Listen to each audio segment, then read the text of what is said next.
Sandali! Kapitan Renz. Oh, magandang gabi, Arian. Dumaan lang kami kasi nabalitaan mo ba yung nangyari dun sa kabarangay natin si Mang Nestor? Sino po si Canesto? Pumanaw na. Malapit kasi sa puso ko yun si Umiiyak. Nestor. Malapit sa pamilya namin si Canestor. Kaano-ano niyo po ba si Canestor? Si Canestor o Mang Nestor, hindi naman namin siya ano-ano, hindi naman namin kamag-anak. Kabarangay natin. Di ka kasi naglalalabas dito kaya wala kang kakilala. Pero lumapit kami kasi naulila yung mga pamilya niya. Mabait na tao yun. Humingi kami ng abuloy. Abuloy po? Oo, nag-iikot-ikot kami dito sa mga kabarangay natin. Alam mo ba na si Mang Nestor multiple cancer yung kinamatay. Tingnan mo nga yung mukha ko, tingnan mo yung iyak ko na yung nakakakalungkot. May colon cancer, kidney cancer, bone cancer. Lahat ng cancer kinuha. O diba? Yung kapitbahay natin dyan sa tapat, nagbigay 5,000. 5,000? Oo, mabuting tao yun. Pupunta sa langit. Mga nagbibigay 5,000 pataas. Ikaw, magkano bibigay mo? 100 po. Kailan po kayo? O, sige, Ariana. Pag ikaw nagkaroon ng cancer, tapos kinuha ka ni Lord, nakaburol ka, may magbibigay sa'yo 100, ano mararamdaman mo? Depende naman po yun kasi kung pagkakilala mo. Anong depende, Arian? Kung ako yun, babangon ako, sasampalin ko na lang yung 100 na nagbigay. Diba? Magkapwa tayo naman dito, Arian. Namatay yung si Mang Nestor, mabuting tao. Ibigyan mo, 100 lang. Kasi po, wala pa po akong sweldo Hindi pa po araw. Umiiyak yung asawa ko.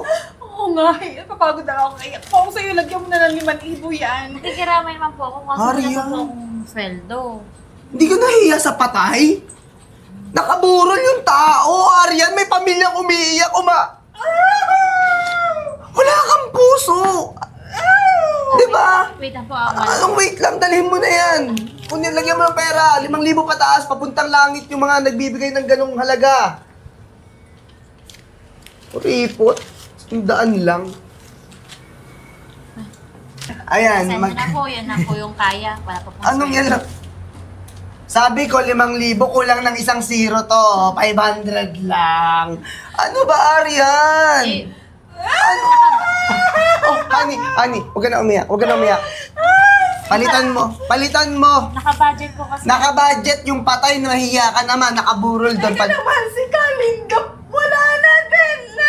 Sino naman po Ano? Sino? Si Kalinga! Si Kalinda. Sino naman po si Canesto? Kapitbahay ni Mang Nestor. Pumanaw na rin. Nako, dalawa na yung patay sa barangay natin. Gawin mo 10,000. Ay, Oo, 5,000 isang tao. Bakit? grabe naman po. Si Kalinda, multuhin ka sana! Multuhin ka sana! 10,000 ibigay mo. Kawawa naman si Kalinda, pumanaw na rin. Ako, bait-bait mo ni. Hayaan mo na. Hindi ko na... Si Kalinda, Mang Nestor namatay na, lahat-lahat. 10,000. Yun naman pala, may 10,000 ka naman, Arian. Alam mo, matutuwa sa'yo yung mga namayapa. Si Kalinda, si Canestor. Sumalangit nawa. Bantayan nyo sana si Arian, huwag nyo silang pababayaan. Canestor, Kalinda, alam nyo yung ginawa ng mga taong to, mabubuti to. Oh, may protection ka, nababantayan ka nila kahit namayapa na, ha? Oh, mag-ikot muna kami doon. Sige po.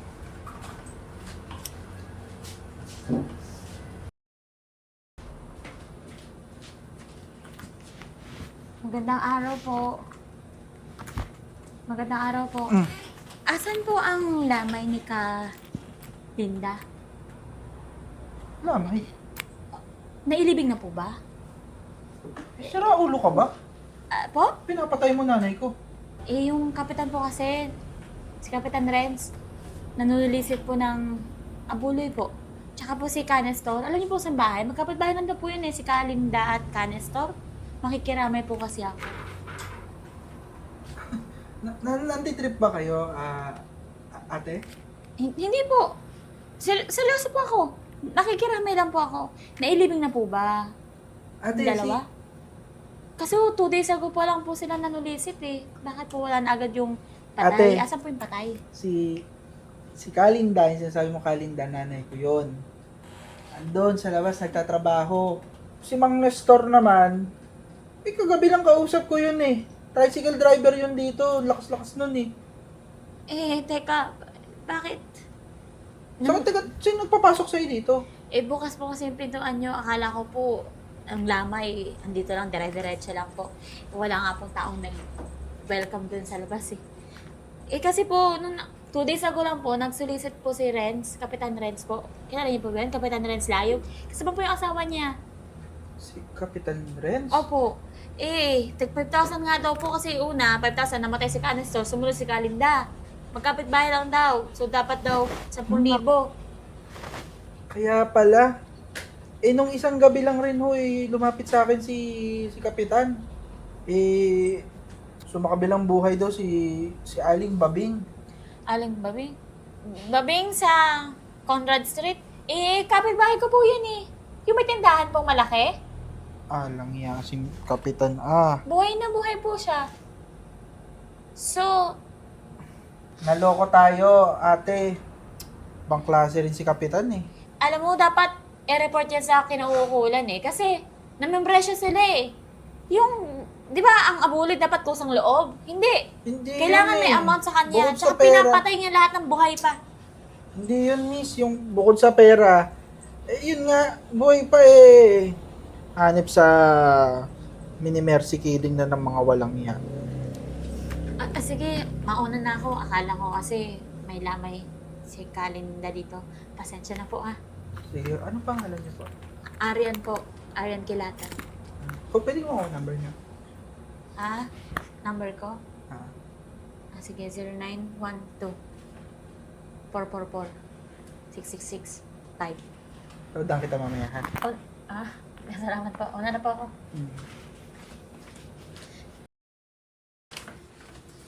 Mayor, may sasangguni po sana ako. Ano yun? Tungkol po sa kapitan namin sa lungsod namin. Bakit? Sa barangay namin. Ano bang problema sa kapitan nyo? Talamak na po yung panggagancho Nang babahay po. Tapos nangihingi ng abuloy. Abuloy? Abuloy po sa mga tao doon sa barangay na hindi pa naman po dedo. Buhay pa po pero patay na sa kanila. Miss Arian, sigurado ka ba? Opo, ito po yung mga taong nagrereklamo po. Ako nga po sa totoo lang, hiningan po ako ng 10,000 kasi dalawa daw po yung namatay, si Canestor at saka si Kalinda. Sige Arian. Huwag ka mag-alala dahil yung kambal mo na si Jane, siya na yung papakiusapan ko para umareglo dun sa kapitan nyo. Huhuli na po. Sinabihan niya po ba si Jade po? Sasabihan ko muna siya. Pero kailangan mapuntahan yung kapitan nyo para magkaliwanagan. At kung totoo man yun, kailangan niyang managot at makulong. Sige po. Una na po ako, Yorme. Sige. Salamat po.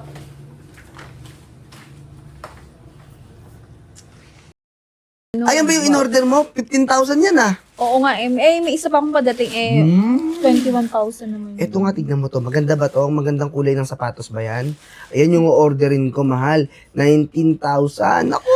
Easy money talaga sa atin. Alam mo, na-enjoy ko talaga yung mga pera ng mga bobong yun At saka, naniniwala talaga siya ng mga namayapa na yung hinihingian natin na abuloy. Ang galing mo kasi umiyak. Tignan mo yung luha mo. Kaya nga, alam mo, hindi na ako naliligo. Pag naliligo ako, dampidang-pida na. Oo, kasi parang nakakapaniwala na emotional ka talaga. May maganda nga akong idea. Gusto mo ipatato ko na lang to para hindi na ako nahihirapan.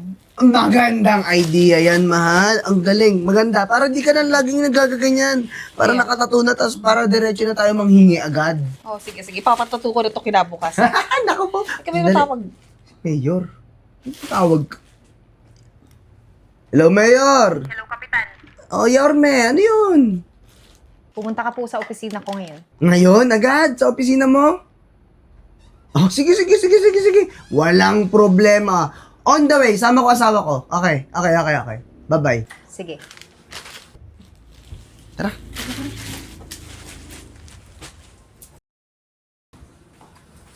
Mayor, bakit mo kami pinatawag sa opisina mo? Alam mo, Kapitan Renz, pwede ba umayos ka naman kahit ngayon lang? Ito naman, napakasungit. Pinapag-good mood ko lang yung araw mo kasi alam ko mainit yung ulo mo. Alam ko, puro trabaho ngayon eh. Ikaw talaga, Mayor. Ano, may ayuda ba tayo dyan? Oh, ito. Ayuda mo. Teka, warrant of arrest? Bakit naman? Bakit may warrant of arrest po kaming mag-asawa, Mayor? Bakit pa kayo magtataka? Tanungin niyo yung sarili niyo. Bakit kayo nabigyan ng ganyan? At ikaw, Miss Kat, kagawad ka, diba? Opo. Ako. Anong ginawa mo? Yung pusit ginawa mong luha para maniwala yung mga tao sa'yo? Hindi naman po. Ito talaga yung natural looking ko. Ito po yung mga kasama sa skincare ko. Oo, tsaka Mayor Rockstar yung asawa ko. Ano ba yung best in now, the number, never fighting? May chemical romance, di mo alam. Galing, di ba? Pero Mayor, wag mo na lang kami ikulong yung asawa ko. Gawa mo na lang to na parang babalik na lang namin. Tigilan mo na yung pagreklamo mo kay Mayor. Inaaresto ko kayong dalawang mag-asawa. Teka, Aryan? Anong Arian? Si Jane to? Kambal ni Arian? Yung in-scam mo ng 10,000? Ay, ikaw yung kambal yan, dumating ka na galing abroad, uy. Anong abroad? Hoy! Nadestino na ako sa malayo! Pagsasabi mo dyan? Tara nga dito! Mayor, wag mo na kami. Sige na, nang matapos na yung panloloko Mayor. nito sa mga kapitbahay natin. Hindi na, ibabalik ko na lang yung mga namatay. Yung pera na naabuloy doon. Tigilan mo na ang pagsasabi mo ko. Kahit anong sabihin mo, hindi ako maniniwala. Yor, may dala ka sa sinto, Sige. Aray! Ah!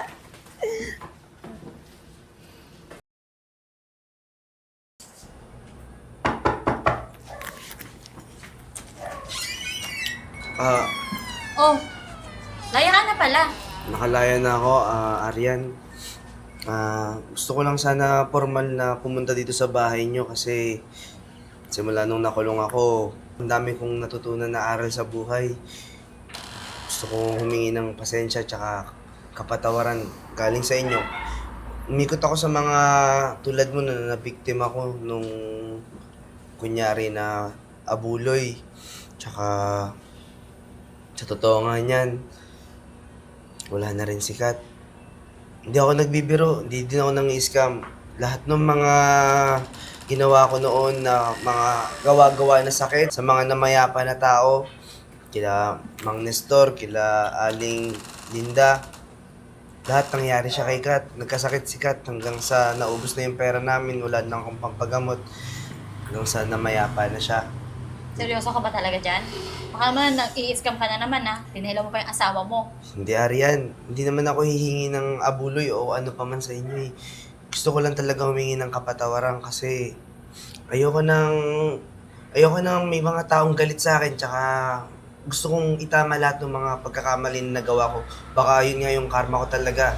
Yung totoong mangyari sa akin yung mga bagay na ginawa kong mali noon. Sige na, Arian. Mauuna na rin ako. Humingi lang talaga ako ng kapatawaran. May lamay ba yung asawa mo doon sa inyo? Mamaya na ihahatid yung bangkay ni Kat sa bahay. Simula na rin ang lamay mamayang gabi. Sige, dadaan na lang ako. Doon ko na natin bibigyan abuloy. Para sigurado Nako, na din. sige na. Kahit dumaan ka lang, kahit hindi mo ako nangingi ng abuli, pero salamat kung magbibigay ka. Dapat yung mga ganyang bagay hindi ginagawang kalokohan. Hindi pinagkakakitaan. Iyan tuloy. Ayungan mo sabihin karma mo yan, pero parang ganun na nga. Di ba? Ang sakit. Ang sakit mamatayan. Paano pa kaya yung mga feeling ng mga taong, pamilya ng mga taong sinabi mong nawala na, nilisan na ng mundo. Di ba? Yun nga eh. Kung may karma talaga, minsan hindi siya babalik sa tao diretso. Minsan, kamag-anak o mahal mo sa buhay yung maapektuhan. Kaya sobrang natakot na ako sa ganung pangyayari. Kaya, Arian, mauna na rin ako kasi may asikasuhin ko pa yung bangkay ni Kat. Asya, sige, dadaan na lang ako. May lakad din ako eh. Sige.